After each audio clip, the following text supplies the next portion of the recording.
আজকে তোমাদের সাথে নতুন রকম ভাবে একটু মাংস, মুরগির মাংস রান্না করা শেখালাম।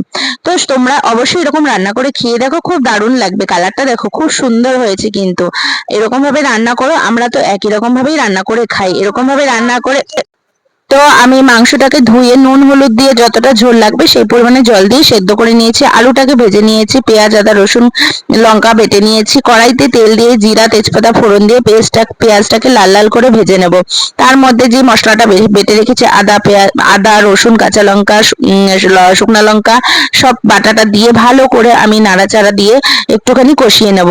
ঠিক আছে, তার মধ্যে দিয়ে দেবো স্বাদ অনুসারে লবণ, পরিমাণ মতো হলুদ দিয়ে আবার একটু নাড়াচাড়া দিয়ে তারপরে দিয়ে দেবো টমেটো কুচি। টমেটোটাকে দিয়ে ভালো মতো এবার একটু কষিয়ে নেব মাংসটা।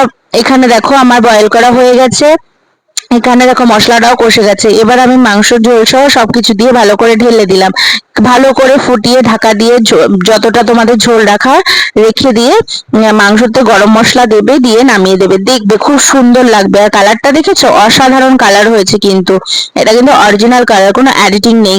তো এরকম ভাবে রান্না করে খেয়ে দেখো, তোমাদেরও অবশ্যই ভালো লাগবে। আমরা খুব ভালো খেয়েছি। একই রকম রান্না তো ভালো লাগে না? তো ভালো লাগলে লাইক করো, কমেন্ট করো, সাবস্ক্রাইব করে দেবে।